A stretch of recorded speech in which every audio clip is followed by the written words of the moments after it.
This is Dyesha Hicks here for Young, Gifted, and Black Entrepreneurial Awards.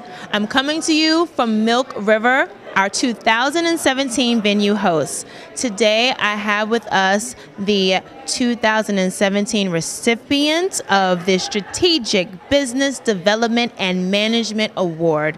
I have Kerry-Ann Reid-Brown with us today. She is a podcaster of my growing favorite. It's called Carry-On Friends. She's a founder of that since 2013. We're going to talk to Kerry-Ann about being unapologetically Caribbean. I love that phrase right there alone. Just want to learn more about her and the fact that she's spotlighting her culture, which go unsung. And that's what Young, Gifted, and Black is about, spotlighting amazing people like Kerry-Ann. How are you today? I'm good. How are you? I'm doing well. Give me some accent. Well, go on.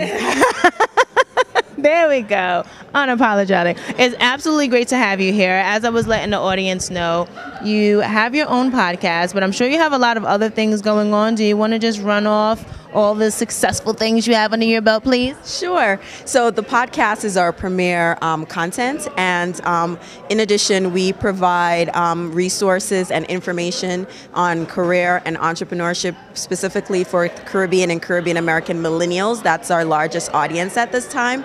We also, I do speaking engagements, and I give strategic career and entrepreneurial advice. And there are other few things coming up, but I can't say them quite yet, so I'm excited about those.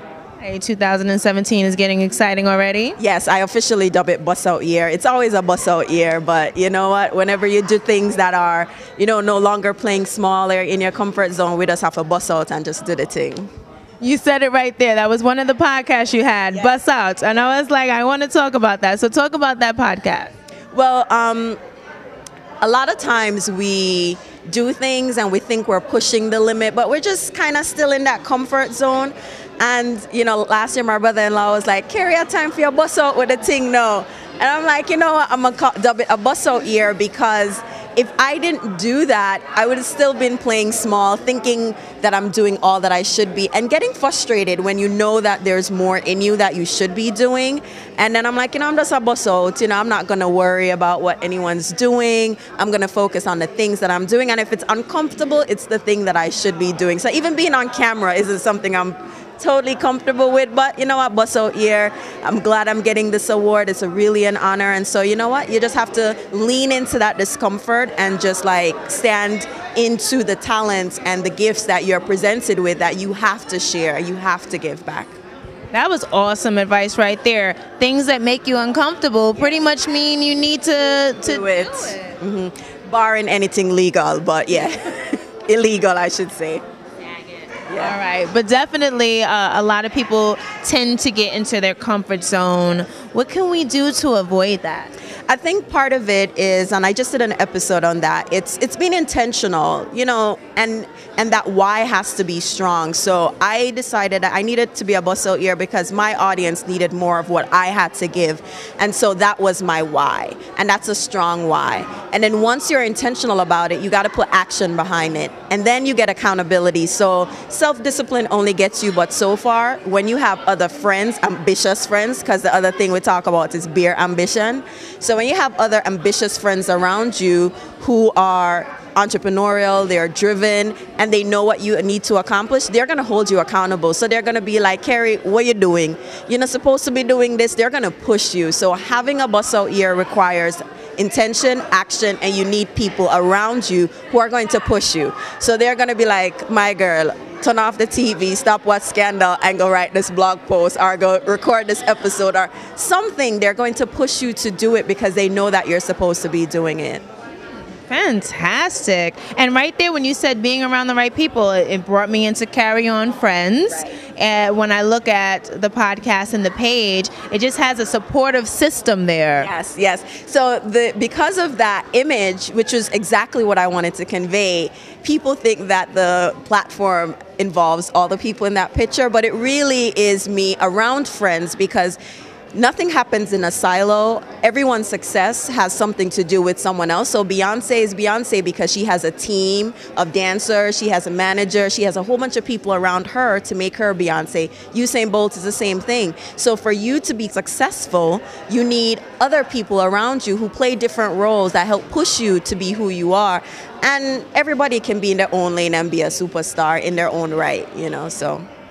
Carry on friends, the definition, I loved it to death. So to manage, conduct, let's break down the definitions. So to manage and to conduct. So so when you're carrying on, you're conducting yourself in a particular way, and that could go a variety of ways. You could be, you know, conducting yourself in a business manner. You could be having fun, and regardless of what perspective you're enjoying or carrying on, we want to be a part of that. There's a saying, all work and no play makes Jack or Jill a dull boy or a girl. So you want to be able to be ambitious. You are a go-getter for your career goals, your entrepreneurial goals, but you also need to know when it's the time to take a step back and enjoy life. Because without that, there's no meaning to what you're doing. You could go, but who are you doing it for? Why are you doing it? Are you doing it for community? Are you doing it for family? Are you doing it for self? And oftentimes, as Caribbean Americans, we are often doing it for a community. That's why a lot of Caribbean Americans are also social entrepreneurs. They give back. They're always having nonprofits and all these other things because that strong sense of community. So you're carrying on with whatever ambitions you have, social, you know, entrepreneurial or career focus, and you're managing that in whichever way it feels best to you. So we want you to be part of the community so we can do all of that together and to just be ambitious things. I love it. I'm so subscribing immediately right after to continue without stopping. Yes, absolutely. So goals are continuous. So for everything, so you think of life as this pie, the pizza, right? And your goals are the slices that make up this whole pie. So you're going to continue. So I'm on camera. This is just one slice of the goal, you know, of the entire pie. I have to just keep going. And if you're ambitious, most likely you always have something else that you want to accomplish. It's always, ambition is a thing that most Caribbean people are born with. You know, some people may not be as ambitious, but I tell you, we have excess of it. That's why them say we're little and we're talawa, right? We're little but we're talawa. So, you know, to continue is just always that drive, that pursuit of excellence. We learned that growing up. You know, heights of great men reached and kept were not attained by sudden flight, but they, while their companions slept, were toiling upward through the night. We are continuing, we're just driving, and, you know, that's what the platform is. We're just going to keep going because we're here, and we need to show everyone how awesome we are being unapologetically Caribbean. Love it. Love the breakdown so far. To continue to live, work, etc., despite a setback or tragedy. Now that's deep. Yes. So everything we see on Instagram or social media, it's all about the floss, the gloss, the glow. You know, exactly. But the reality is there's some hard days. There's some days when you like, I can't do this. And then the husband be like, really, babe? You can't do this? Or your friends would be like, you know what? Just take a break and then talk to me next week and tell me if you really can do it. Life is hard. We don't see a lot of that. But what we want is to create a community where other people understand that, you know what? Today it's hard. I'm not getting the clients I need. My product didn't take off the way I thought it would, but I'm here to support you. It doesn't mean that one failure means a complete failure in life. It just means that you learn and you fail forward, whatever the term is. We just got to keep going. I think that's been an amazing thing to learn so far this year is that failure is not failure. Yeah. It's just another stepping stone. Yes, absolutely. I love that. And last but not least, to continue in spite of hardship or discouragement. Right.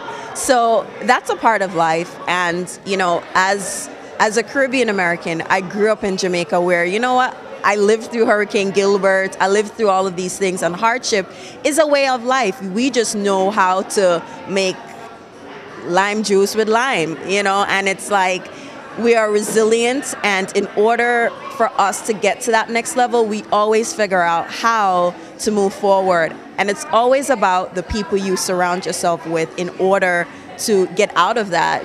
So we talked about your ambitious friends. This is where family and other friends come in to support you, because we have two sets of people who are always supporting us. People who understand our business ambitions, but family who they support us in our business, but they're there for the emotional support. They're there for the encouragement. And I get it, some people may not have that, but we need to find those people, because that is who is going to re-energize us and help us to remember or humanity. You know, like, you know what, I know you want to be this entrepreneur, you want to be this, but you're still my Kerry, you're still my sister, you're still my aunt, you're still my mom, you're still my wife. You know, so those are things that are important. And we remind people of that, like, you could do all of that, but you're still a person. And even if you don't achieve the success that you want, you're still successful at a whole bunch of other things that we often downplay because it's not as big as we want it to be. So, you know, our other motto is live meaningfully, because when you have a meaningful purpose to life, then you can build stronger because you know your bigger goal, and then you could achieve abundantly based on that meaningful. And achievements don't always mean monetary. It doesn't always mean accolades, which are great. It means that feeling, that sense of joy that you feel doing something for people less fortunate, you know, giving back, you know, just that whole feeling is just something you can't take away, you can't replace. It feels good when you're doing that. So it may be rough to begin with, but it definitely feels good during. yes. So I love it. I love you. Thank you so much for breaking down the carry-on definition. It's amazing. It's amazing. It was very inspiring. So I had to get that under the belt. Now, when it comes to, you mentioned the visual part and being on camera. Was that a little nerve-wracking for you? It is. It's just something that I've always been a behind-the-scenes person. So now it's just like, all right, you got to be the face of this platform. No one knows who you are. They're like, this is great, but who are you? And people connect with people. They don't connect with brands. And that's why brands have spokespersons, because you need to connect with a Michael Jordan to get Hanes or something like that. So I had to do that if I needed my brand to grow and to help other Caribbean Americans be successful and achieve and get the resources that they're looking for. A lot of times it's finding the right information and the right encouragement at the right time.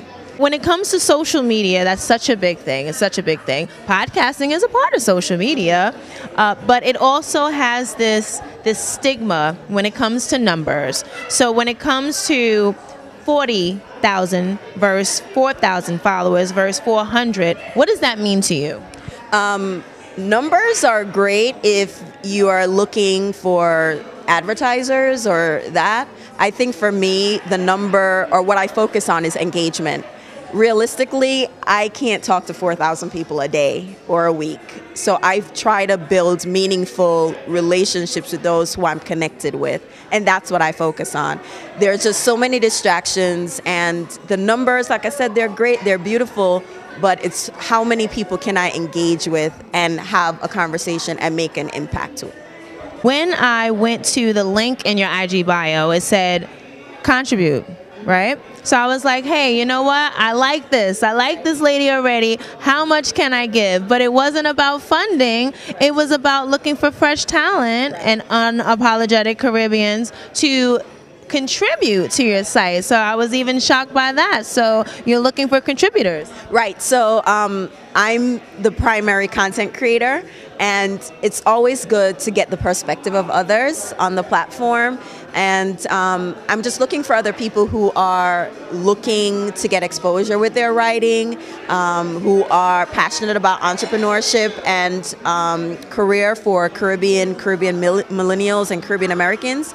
And I think it would be a great place to start flexing those muscles, because, you know, entrepreneurship is huge, and we need fresh insight and other people to kind of give their take on where it's going and what it means to them. I grew up in a very entrepreneurial family. I just lost my grandmother, but growing up, she, you know, the people who lived next door to us didn't have electricity, so she caught water in containers, put them in the freezer, and she sold ice, you know. My other grandmother, she did kind of something similar. My uncles are fishermen. My aunt, she would walk around and sell coals to people. So entrepreneurship is that. But for us, entrepreneurship is survival, because you need that in the Caribbean to supplement your income. So we want people to think of entrepreneurship in a different way, not the fancy, sexy way that's out there, but in a way that you have ideas, not necessarily innovation, but how you implement just existing things in a different way and show people what is possible. That's what it is. You show people what's possible, whether they choose to do it or not, but you just give the information for them to digest. Where were you at and what were you doing when you were notified that you were receiving this Strategic Business Development and Management Award? I was home. I got this email. I was like, babe, I got this email. I want an award. And he's like, huh? I'm like, yeah. I'm trying to figure it. It's one of those things. I'm known in my family. I'm not like the, oh my God. It's always like, babe, this is happening.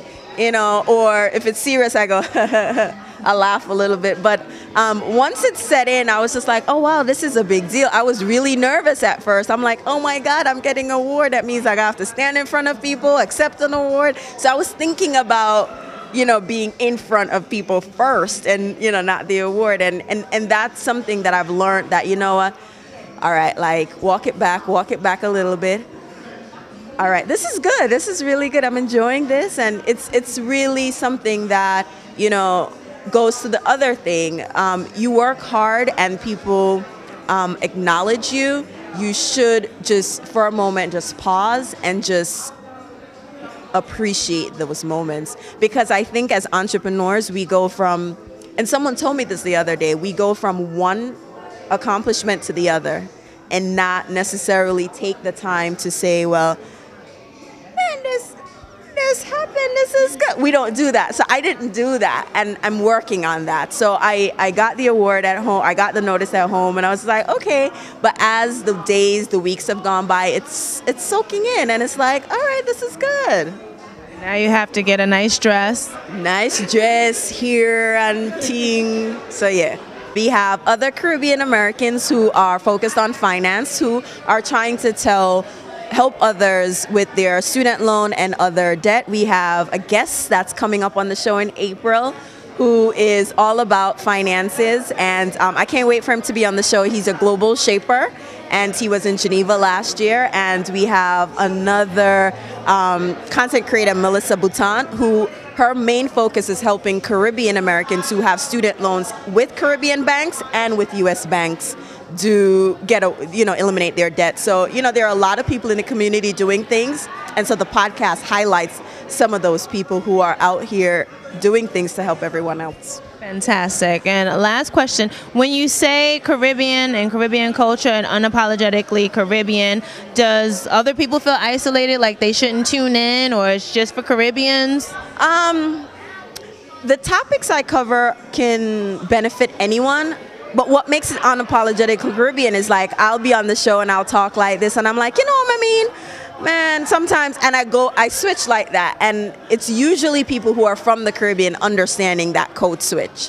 So if you are a lover of Caribbean culture, you can listen to it. If you understand Patois, you can listen to it. Because I'll be talking Patois sometime. Some of my guests are from Trinidad. They say something in some Trini accent or some Trini slang, and Haitian. I have a guest who's from Haiti that's going to be coming up on the show. So it's really understanding that we're going to say things that sometimes it's like an insider club when we say it if you're from the Caribbean, and that's why unapologetic. And it's okay to have your own insider club. Yes, absolutely, we need it. Thank you so much, Kerry-Ann, for being here. You did fantastic. Let's aim for her to have a visual podcast, everyone. Send emails, all right? And where can people find you on all your social media? That's super important, too. Okay, so on social media, it's at Kerry-Ann Friends, Instagram, Twitter, Facebook. And if you have any questions about the platform, it's hello@kerryonfriends.com.